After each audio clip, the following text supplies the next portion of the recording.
Hello दोस्तों, स्वागत है आप सभी का फिर से एक नई हॉरर स्टोरी के साथ, जिसे सुनने के बाद आपकी भी रूह कांप जाएगी।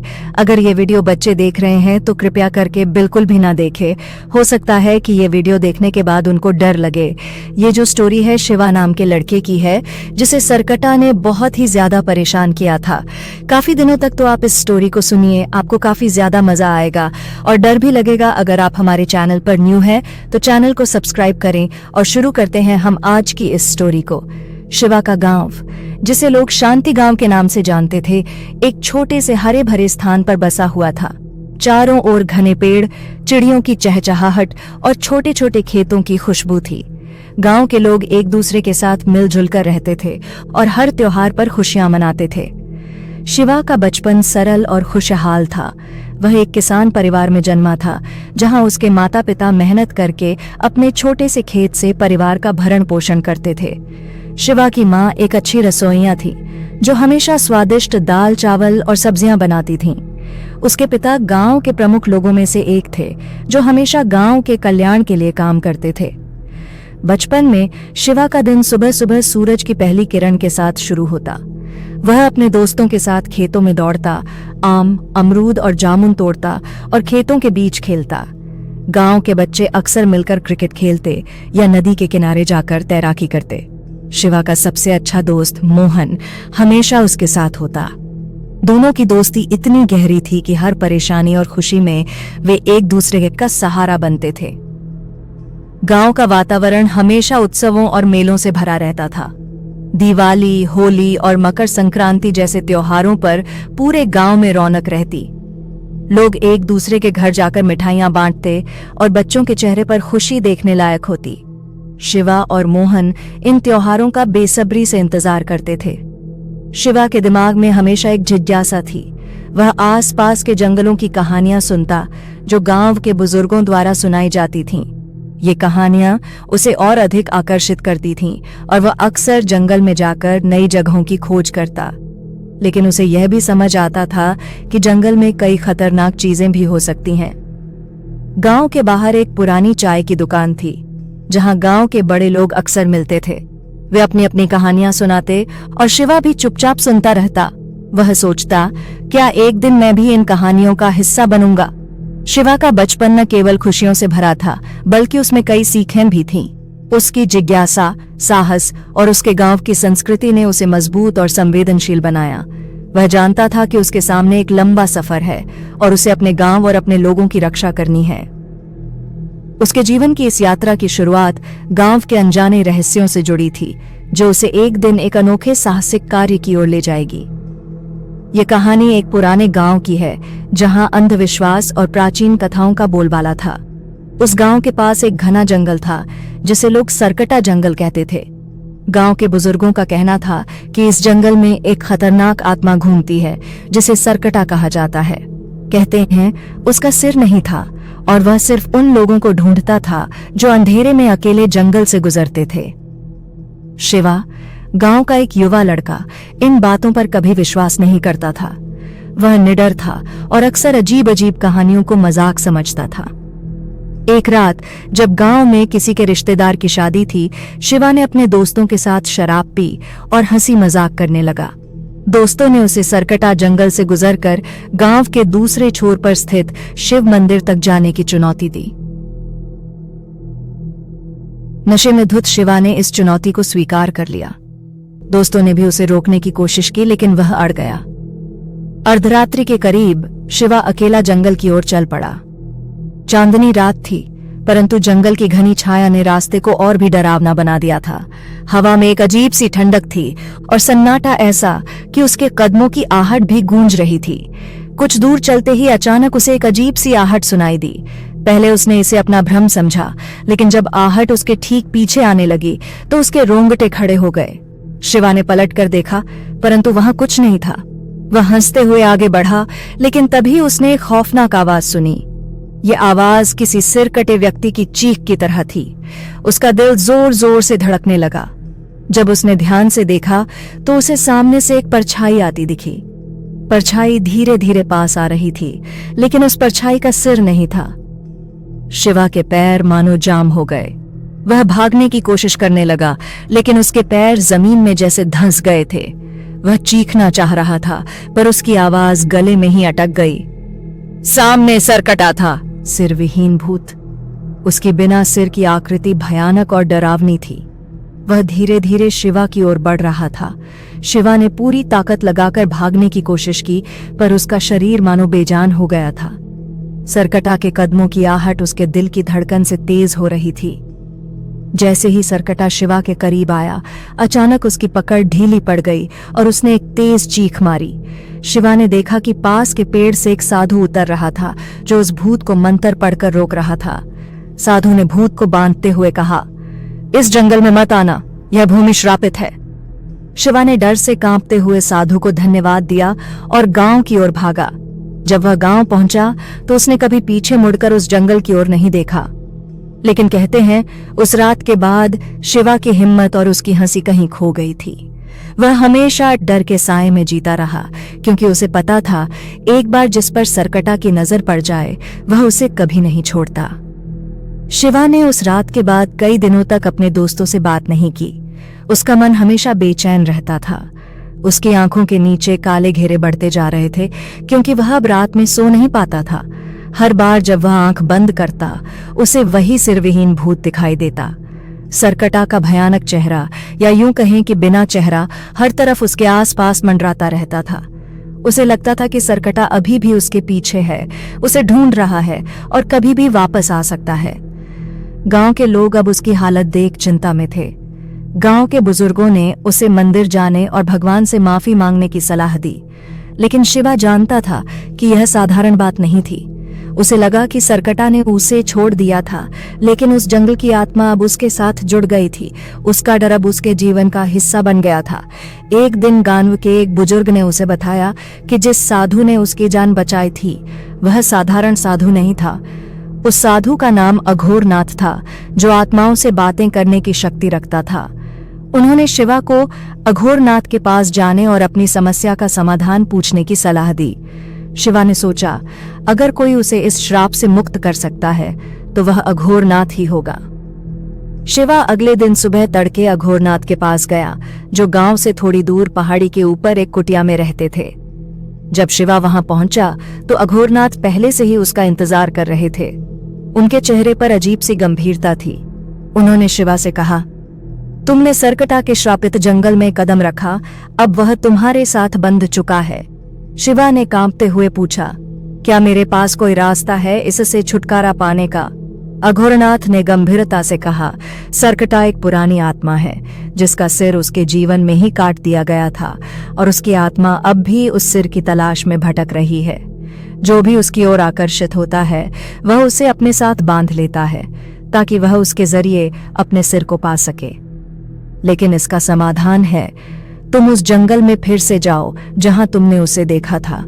वहां एक प्राचीन कुंड है। उस कुंड में एक विशेष मंत्र का जाप करते हुए तुम्हें अपना बलिदान देना होगा। तभी सरकटा की आत्मा को शांति मिलेगी और वह तुम्हें छोड़ देगा। यह सुनकर शिवा का शरीर कांप गया। बलिदान? लेकिन उसके पास कोई और विकल्प नहीं था। उसने तय किया कि चाहे कुछ भी हो, वह इस भूतिया श्राप से मुक्ति पाने के लिए कुछ भी करेगा। अगली रात शिवा ने खुद को तैयार किया। अघोरनाथ ने उसे उस मंत्र का जाप करना सिखाया और उसे यह भी चेतावनी दी कि अगर उसने मंत्र में कोई गलती की तो सरकटा उसकी आत्मा को हमेशा के लिए कैद कर लेगा। शिवा यह जानता था कि यह उसकी आखिरी कोशिश हो सकती है। आधी रात को वह अकेला फिर से सरकटा जंगल में दाखिल हुआ।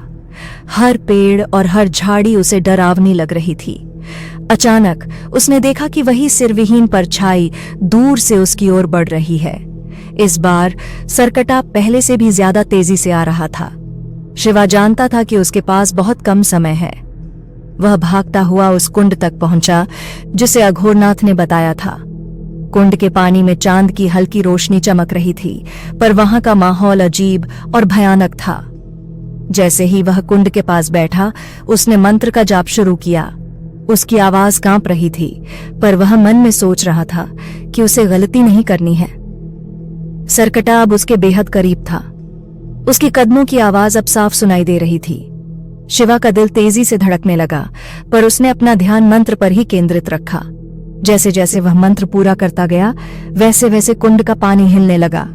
अचानक कुंड से एक भयानक चीख सुनाई दी और सरकटा वहीं ठहर गया। सरकटा की आत्मा दर्द और क्रोध से चिल्ला रही थी, मानो वह अपनी मुक्त होने की अंतिम घड़ी का सामना कर रही हो। शिवा ने अपनी आंखें बंद कर लीं और अंतिम बार मंत्र का जाप किया। जैसे ही उसने मंत्र खत्म किया, कुंड का पानी शांत हो गया और सरकटा की परछाई भी गायब हो गई। शिवा ने एक गहरी सांस ली और चारों ओर देखा। जंगल अब शांत था। उसे महसूस हुआ कि वह अब मुक्त था। सरकटा की आत्मा को शांति मिल गई थी। शिवा गांव लौट आया, लेकिन उसकी आंखों में वह डर अब भी था। भले ही वह सरकटा से मुक्त हो गया था, लेकिन वह रात उसके जीवन में हमेशा के लिए एक निशान छोड़ गई थी। और गांव के लोग भी अब उससे पूछते थे, तुम्हें वहां क्या दिखा? शिवा के चेहरे पर एक अजीब सी मुस्कान होती थी, पर उसने कभी किसी को नहीं बताया कि उस कुंड में उसे आखिरी पल में क्या दिखाई दिया था। लेकिन कहते हैं, उस रात शिवा ने कुछ और भी देखा था। शायद सरकटा का सिर, जो कुंड के पानी में कहीं गहरे सोया था। कहते हैं, जो भी उस जंगल की सच्चाई को जानने की कोशिश करता है, वह कभी वापस नहीं आता। शिवा ने सोचा कि उसने इस भयावह कहानी का अंत कर दिया था, लेकिन सच्चाई इससे कहीं अधिक गहरी और खतरनाक थी। कुछ दिनों के बाद उसकी रातों की नींद फिर से उधने लगी। सपनों में फिर से वही कुंड, वही जंगल और सरकटा की छवि उसे सताने लगी। उसे महसूस होने लगा कि वह पूरी तरह से मुक्त नहीं हुआ है। हर रात जब वह सोता, उसे सरकटा की चीख सुनाई देती और उसके शरीर में एक अजीब सी ठंडक दौड़ जाती। एक रात जब वह सोने की कोशिश कर रहा था, तभी उसके कमरे में एक अजीब सी हलचल होने लगी। दरवाजे और खिड़कियां बंद होने के बावजूद हवा के झोंके अंदर घुसने लगे। दीवारों पर अजीब सी परछाइयां मंडराने लगीं। अचानक कमरे के कोने में एक धुंधली आकृति बनने लगी। वह सरकटा था, सिर विहीन, पर अब पहले से ज्यादा भयानक। उसकी उपस्थिति इतनी ताकतवर थी कि शिवा का दम घुटने लगा। वह हिल भी नहीं सका और ठंडे पसीने से भीग गया।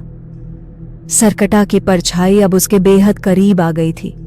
वह शिवा की ओर इशारा कर रही थी, मानो उसे कुछ कहना चाहती हो, लेकिन बिना सिर के वह कुछ बोल नहीं पा रही थी। शिवा ने डरते हुए उसकी ओर देखा और अचानक उसे एहसास हुआ कि सरकटा उसे कुछ दिखाने की कोशिश कर रहा है।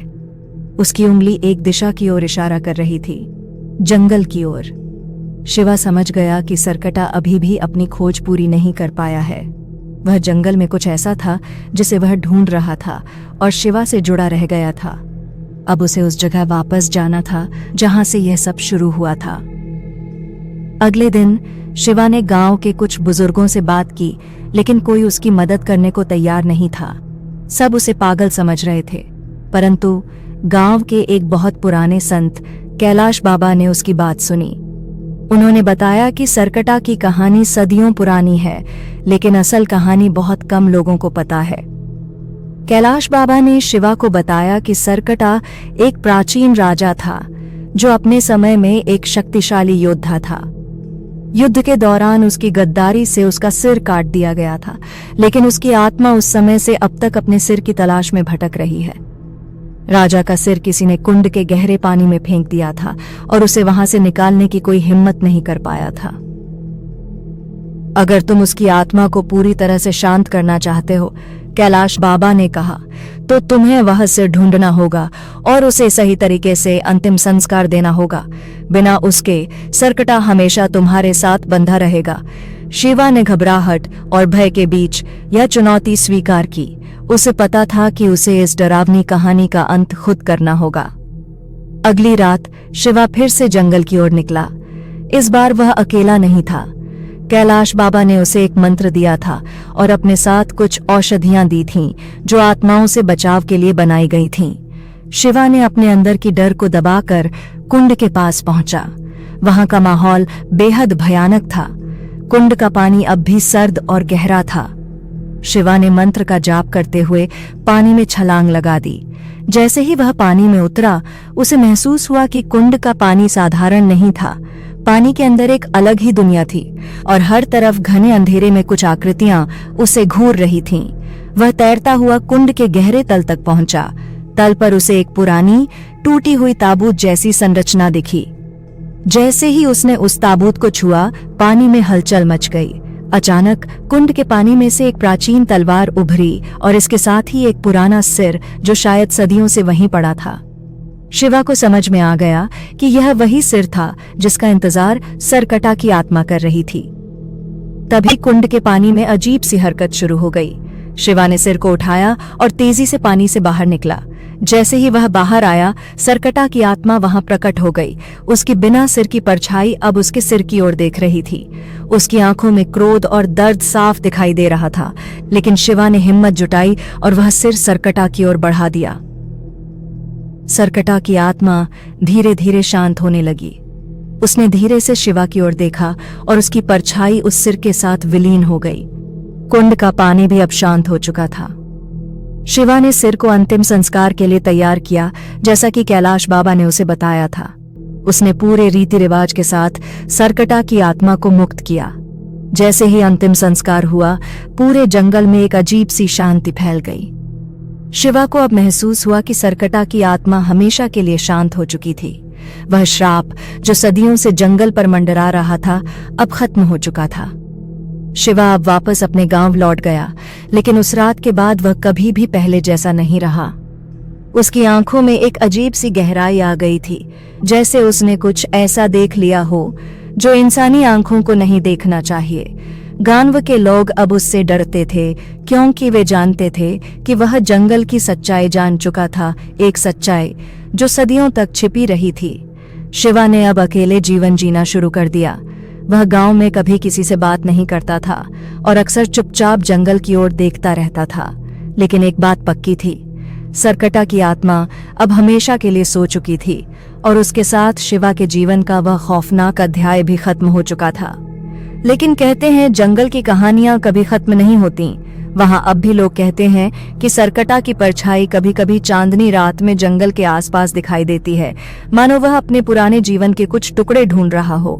और जो भी उस जंगल में फिर से जाने की हिम्मत करेगा, उसे अपनी आंखों से उस खौफनाक सच्चाई का सामना करना पड़ेगा।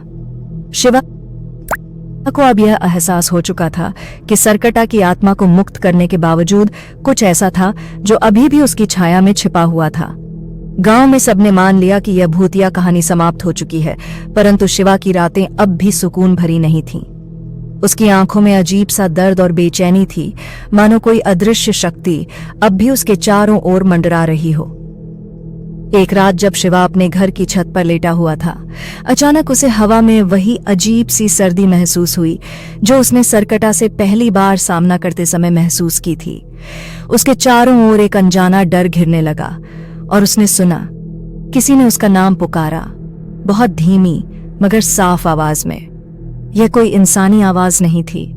शिवा ने सोचा कि यह शायद उसका घर नीचे जाने लगा। उसके घर के दरवाजे और खिड़कियां जोर से भड़भड़ाने लगीं, मानो कोई अदृश्य ताकत उन्हें खोलने की कोशिश कर रही हो।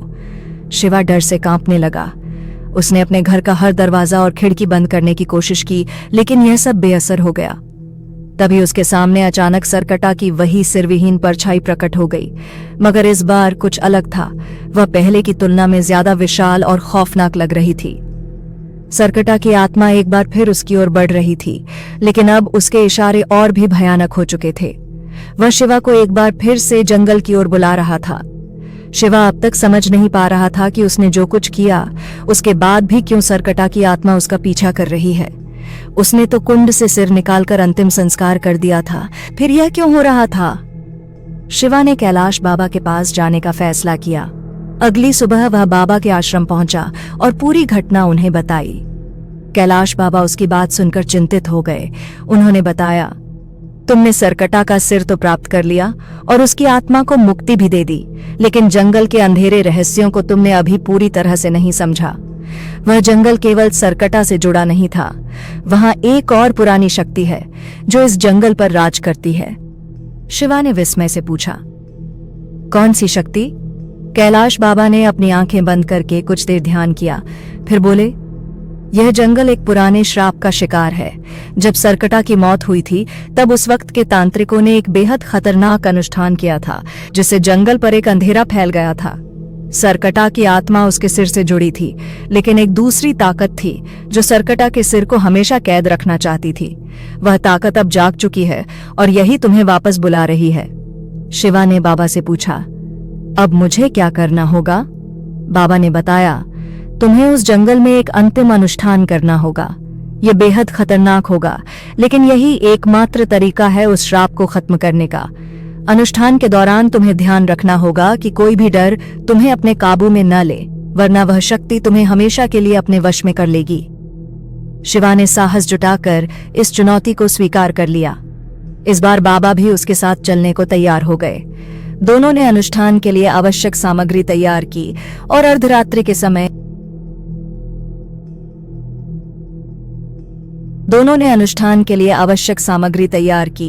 अर्धरात्रि के समय जंगल की ओर निकल पड़े।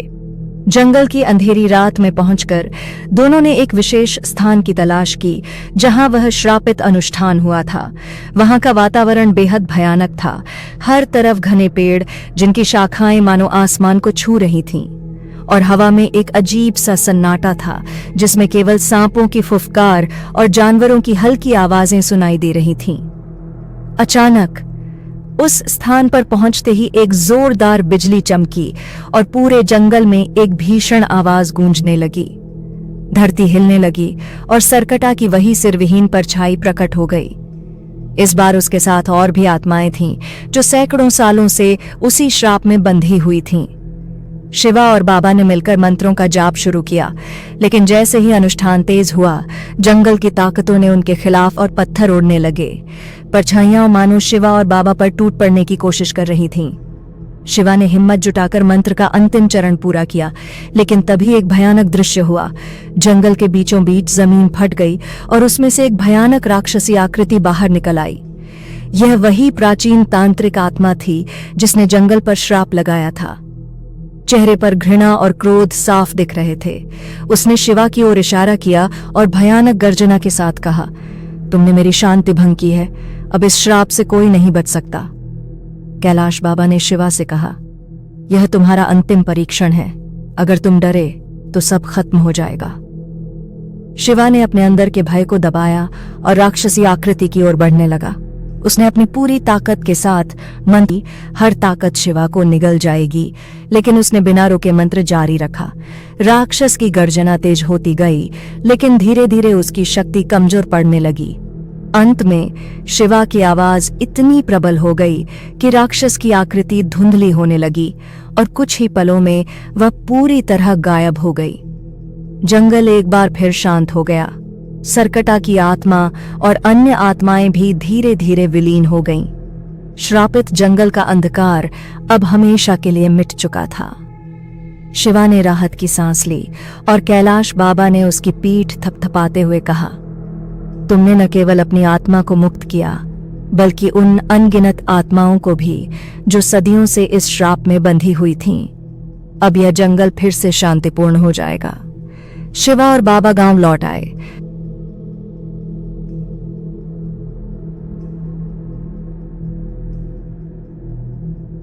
कि उसने जो किया वह हर किसी के बस की बात नहीं थी। वह अब एक नई जिंदगी जीने के लिए तैयार था, लेकिन वह जंगल हमेशा उसकी यादों का हिस्सा बना रहेगा। और गांव वाले अब भी कहते हैं कि जब भी कोई उस जंगल के पास से गुजरता है तो उसे वहां की हवा में एक अजीब सा सुकून महसूस होता है, शायद उन आत्माओं की शांति जिन्हें शिवा ने मुक्त किया था। लेकिन कभी कभी चांदनी रात में दूर जंगल के पेड़ों के बीच एक हल्की परछाई अब भी दिखाई देती है, मानो कोई निगरानी कर रहा हो। क्या यह सरकटा की अंतिम विदाई थी या कुछ और? यह रात शायद हमेशा के लिए जंगल की हवाओं में छिपा रहेगा। शिवा ने अपने साहसिक कार्य के बाद एक नई जिंदगी जीने की कोशिश की, लेकिन कुछ चीजें ऐसी थीं जो उसे चैन से जीने नहीं देती थीं। गांव वाले अब उसे सम्मान से देखने लगे थे, लेकिन शिवा को लगता था कि उसने सिर्फ एक लहर को शांत किया था, जबकि गहरे में छिपी हुई एक और समस्या थी। कुछ महीने बीत गए। एक रात जब चांद अपनी पूरी छटा के साथ आसमान में था, शिवा अपने पुराने घर के बगीचे में बैठा था। तभी उसने सुनी एक नई आवाज जो उसे पहले कभी नहीं सुनाई दी थी। यह आवाज चुपचाप लेकिन स्पष्ट रूप से एक दर्द और हताशा से भरी हुई थी। शिवा ने सोचा कि यह उसकी कल्पना का परिणाम हो सकता है, लेकिन आवाज लगातार बढ़ती जा रही थी। उसने सोचा कि शायद जंगल में फिर से कुछ गड़बड़ हो रही है। उसके दिल में एक अजीब सी बेचैनी छा गई। अगले दिन शिवा ने महसूस किया कि गांव में एक नया अजीब सा घटनाक्रम शुरू हो गया है। कई लोग रात को अजीब सी आवाजें सुनने लगे थे और कुछ ने तो जंगल में अजीब सी आकृतियां भी देखी थीं। लोगों ने सोचना शुरू कर दिया कि जंगल का शाप फिर से जाग चुका है। शिवा ने एक बार फिर कैलाश बाबा से मिलने का निश्चय किया। बाबा ने उसे बताया कि सरकटा के श्राप को समाप्त करने के बाद जंगल में एक और पुराना और शक्तिशाली आत्मा बच गई थी। एक अजीब सी आत्मा जो न तो पूरी तरह से भटकती है और न ही पूरी तरह से शांति में है। यह आत्मा जंगल की गहराई में एक प्राचीन मंदिर की रखवाली करती थी, जिसे कोई नहीं जानता था। इस आत्मा की शक्ति, बाबा ने कहा, सरकटा के श्राप से भी ज्यादा पुरानी है। जब तुमने सरकटा को मुक्त किया तो तुमने इस आत्मा को भी जगाया, जो अब अपनी शक्ति को पुनः प्राप्त करने की कोशिश कर रही है। इसे रोकना तुम्हारी जिम्मेदारी है। शिवा ने फिर से जंगल में जाने का निश्चय किया। इस बार उसने कैलाश बाबा से कुछ विशेष यंत्र और शक्तिशाली अमूल्य वस्तुएं प्राप्त कीं, जो उसे आत्मा की शक्ति से निपटने में मदद कर सकती थीं। रात के समय शिवा और बाबा जंगल की ओर बढ़े। इस बार वे अधिक सतर्क और तैयार थे। जंगल अब भी पहले की तरह ही अंधेरा और रहस्यमय था, लेकिन अब उसमें एक नई शक्ति का संचार हो गया था। शिवा और बाबा ने ध्यान केंद्रित किया और एक प्राचीन मंदिर की खोज शुरू की। लंबे समय तक चलने के बाद उन्होंने उस पुराने मंदिर का पता लगाया। मंदिर पूरी तरह से खंडहर में तब्दील हो चुका था, लेकिन उसके अंदर एक प्राचीन पुस्तक रखी हुई थी। जैसे ही शिवा ने पुस्तक को खोला, एक अजीब सी लहर उसके चारों ओर फैल गई। पुस्तक में लिखा था कि यह आत्मा एक प्राचीन देवता का हिस्सा थी, जो खुद को एक विशेष अनुष्ठान के माध्यम से पुनर्जीवित करना चाहता था। इसके लिए उसे एक चिरकालिक बलिदान की आवश्यकता थी। शिवा और बाबा ने उस किताब के निर्देशों का पालन करते हुए एक अंतिम अनुष्ठान की तैयारी की। अनुष्ठान के दौरान अचानक मंदिर में भयानक शक्तियों की वृद्धि होने लगी। हवा, आग और पानी के अद्भुत प्रभावों ने एक अनकही शक्ति को जागरूक कर दिया। इस बार काल और खतरनाक राक्षस के रूप में प्रकट किया। उसकी आंखें जलती हुई आग की तरह थीं और उसकी आवाज गूंजते हुए आंधी की तरह थी। शिवा और बाबा ने मिलकर अपनी पूरी शक्ति का उपयोग किया। कैलाश बाबा ने विशेष मंत्रों का जाप शुरू किया और शिवा ने उन मंत्रों को सही ढंग से लागू किया। अनुष्ठान की प्रक्रिया कठिन और खतरनाक थी। आत्मा के प्रतिरोध ने उनकी कोशिशों को कई बार विफल करने की कोशिश की, लेकिन शिवा ने अपनी पूरी शक्ति के साथ अनुष्ठान को जारी रखा।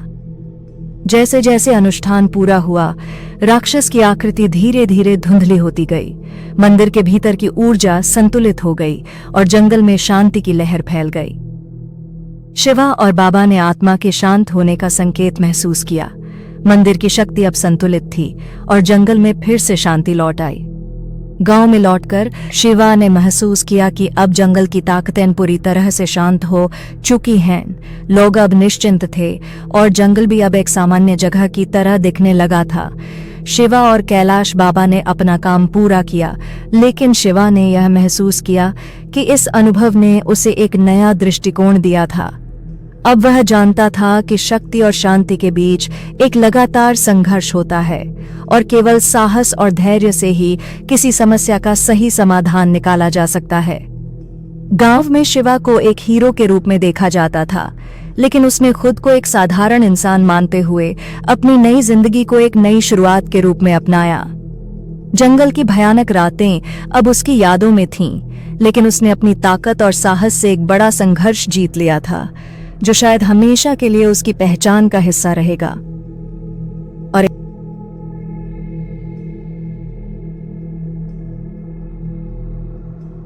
जंगल की गहराई में एक हल्की लहर चलती है, शायद वह आत्मा की अंतिम शांति का संकेत हो या शिवा की असीमित साहस की कहानी का एक और हिस्सा। साल बीतने के बाद शिवा ने अपने जीवन को सामान्य गति में लाने की कोशिश की।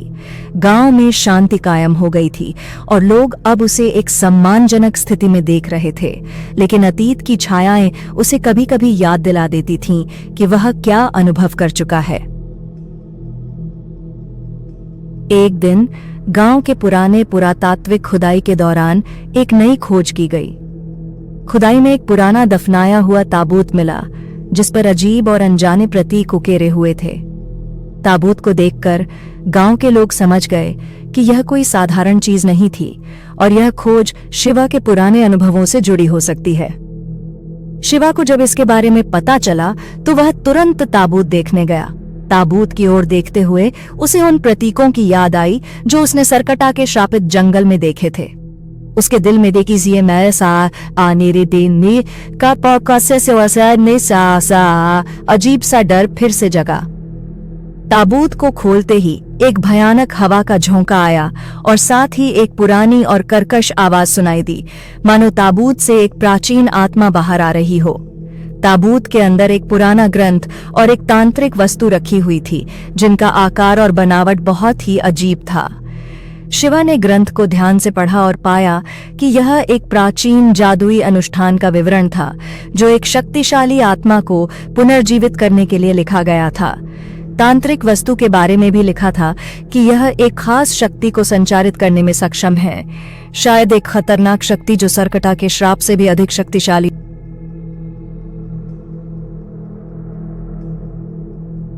है। शायद एक खतरनाक शक्ति जो सरकटा के श्राप से भी अधिक शक्तिशाली हो। शिवा ने जल्दी से कैलाश बाबा से संपर्क किया। बाबा ने ग्रंथ और तांत्रिक वस्तु को देखकर समझा कि यह पुरानी शक्ति अभी भी सक्रिय हो सकती है। उन्होंने शिवा को बताया कि यह प्राचीन आत्मा अब जागरूक हो चुकी है और इसका प्रभाव पूरे गांव पर पड़ सकता है अगर इसे समय पर नहीं रोका गया। दोनों ने तय किया कि इस बार वे पूरी तैयारी के साथ एक अंतिम बार जंगल की ओर लौटेंगे। शिवा और कैलाश बाबा ने ताबूत के ग्रंथ के अनुसार अनुष्ठान के लिए जरूरी सामग्री जुटाई और एक रात जंगल में जाने का निश्चय किया। जंगल की रातें अब भी उतनी ही रहस्यमय और डरावनी थीं। शिवा और बाबा ने ताबूत से प्राप्त वस्तुएं और ग्रंथ के निर्देशों का पालन करते हुए एक शक्तिशाली अनुष्ठान की तैयारी की।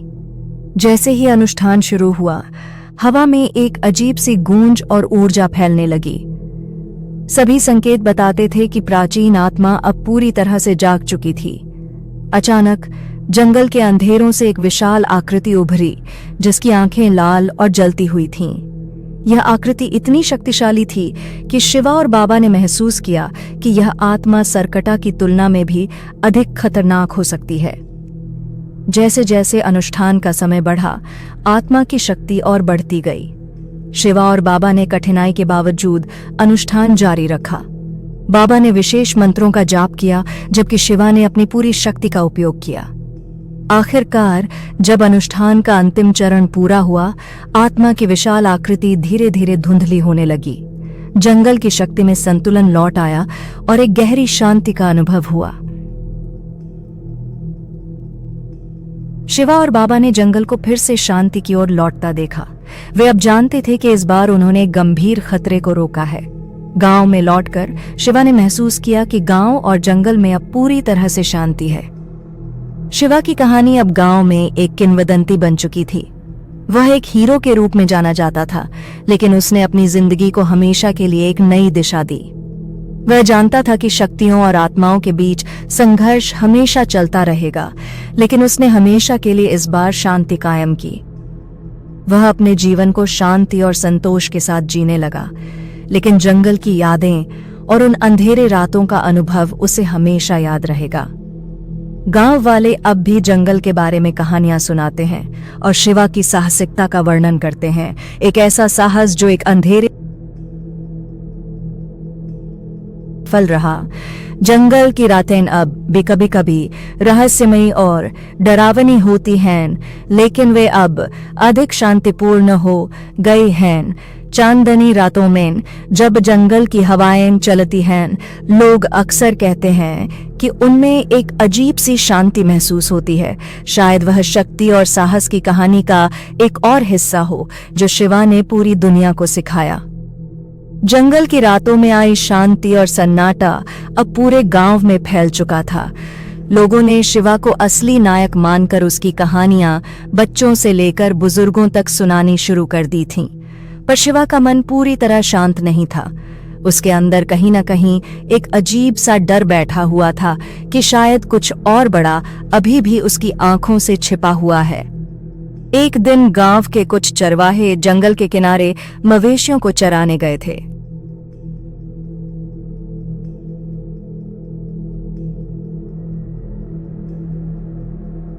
एक दिन गांव के कुछ चरवाहे जंगल के किनारे मवेशियों को चराने गए थे। अचानक उनके मवेशी बिना किसी कारण भयभीत होकर भागने लगे। चरवाहों ने बताया कि उन्होंने जंगल के एक पुराने हिस्से में एक अजीब और गरीब धुंध देखी थी। उसमें से अजीब सी आकृतियां निकलती दिखाई दीं। यह सुनते ही शिवा का माथा ठनका। क्या जंगल फिर से किसी खतरे में है? कैलाश बाबा से इस बारे में बात करने के बाद उन्होंने बताया कि ताबूत और प्राचीन ग्रंथ की आत्माएं भले ही शांत हो चुकी हों, लेकिन जंगल की गहराइयों में एक और अदृश्य ताकत छिपी हो सकती है जिसे अब तक किसी ने नहीं छेड़ा था। यह ताकत न केवल जंगल बल्कि पूरे गांव को तबाह कर सकती थी। शिवा के लिए यह एक नई चुनौती थी। वह जानता था कि अब उसे उस गुप्त शक्ति को ढूंढकर हमेशा के लिए खत्म करना होगा, वरना गांव की शांति अधिक दिनों तक नहीं टिक पाएगी। शिवा ने इस बार अकेले ही जंगल में जाने का फैसला किया। वह जानता था कि यह उसकी अंतिम लड़ाई हो सकती है और उसे इस बार अपने ही दम पर इस शक्ति का सामना करना होगा। रात गहराने लगी और शिवा अपनी मशाल और कैलाश बाबा द्वारा दिए गए कुछ सुरक्षा यंत्रों के साथ जंगल की ओर बढ़ चला। जैसे जैसे वह जंगल के अंदर जाता गया, हवा में अजीब सी ठंडक महसूस होने लगी। वह उसी रास्ते पर जा रहा था जहां चरवाहों ने अजीब धुंध देखी थी। कुछ दूर चलने के बाद उसने महसूस किया कि उसकी मशाल की रोशनी धुंधली हो रही है। चारों ओर एक घना अंधकार फैलने लगा और उसकी आंखों के सामने अजीब अजीब दृश्य आने लगे। शिवा ने महसूस किया कि यह साधारण अंधेरा नहीं है, यह कोई माया थी जो उसके दिमाग के साथ खेल रही थी। तभी अचानक एक तेज आवाज के साथ वह धुंध के बीच फंसा हुआ महसूस करने लगा। उसकी मशाल बुझ गई और अब चारों ओर केवल सन्नाटा था। धुंध के बीच से एक आकृति उभरने लगी। यह वह शक्ति थी जिसका उसे सामना करना था, लेकिन यह कोई साधारण आत्मा या राक्षस नहीं था। यह तो स्वयं जंगल की आत्मा थी जो सदियों से किसी की प्रतीक्षा कर रही थी। जंगल की आत्मा ने शिवा से कहा, तुमने मेरी शक्तियों के हिस्से को शांत किया, लेकिन अब तुम मुझसे नहीं बच सकते। मैं जंगल की रक्षक हूं और मेरा कर्तव्य है कि मैं उसे किसी भी बाहरी हस्तक्षेप से बचाऊं। तुमने मेरे प्राचीन मंदिरों और आत्माओं को छेड़ा है, अब इसकी कीमत चुकानी पड़ेगी। शिवा ने साहस दिखाते हुए उस आत्मा से सामना किया। वह जानता था कि लड़ाई आसान नहीं होगी, लेकिन उसके पास अब लौटने का कोई विकल्प नहीं था। उसने बाबा द्वारा दिए गए सुरक्षा यंत्रों का उपयोग करते हुए आत्मा पर मंत्रों का प्रयोग शुरू किया। शिवा की मंत्र शक्ति और आत्मा की प्राचीन शक्ति के बीच भयानक संघर्ष शुरू हो गया। चारों ओर हवाएं तेज हो गईं, पेड़ झूमने लगे और धरती कांपने लगी। शिवा को लगने लगा कि उसकी सारी शक्ति समाप्त हो रही है, लेकिन तभी उसने बाबा द्वारा सिखाई गई एक अंतिम प्राचीन विधि का स्मरण किया। शिवा ने उस अंतिम मंत्र का उच्चारण किया, जिससे जंगल की आत्मा कमजोर होने लगी। उसकी धुंधली आकृति धीरे धीरे गायब होने लगी और उसके साथ ही जंगल की घातक ऊर्जा भी शांत होने लगी। शिवा को लगा कि उसने एक और बड़ा खतरा टाल दिया है। जैसे ही आत्मा पूरी तरह से गायब हुई, जंगल में फिर से शांति लौट आई। हवा की गति सामान्य हो गई और मशाल फिर से जल उठी। शिवा ने महसूस किया कि इस बार उसने केवल आत्मा को नहीं बल्कि पूरे जंगल को मुक्त किया है। वह गांव लौटा तो लोग उसे देखकर बेहद खुश हुए, लेकिन शिवा ने चुपचाप अपने इस अनुभव को अपने दिल में दबाए रखा। उसने महसूस किया कि जंगल में और भी रहस्य हो सकते हैं जिनका सामना शायद उसे किसी और दिन करना पड़ेगा। लेकिन इस बार वह जानता था कि वह उस शक्ति को समझ चुका है जिसने उसे 2 बार चुनौती दी थी। जंगल की शक्ति अब शांत थी और गांव वाले अब पूरी तरह से निश्चिंत हो चुके थे। लेकिन शिवा जानता था कि कुछ कहानियां कभी खत्म नहीं होती। जंगल हमेशा से एक रहस्यमय स्थान रहा था और शायद वह हमेशा रहेगा। उसकी आत्मा अब भी कभी कभी जंगल की हवाओं में गूंजती है।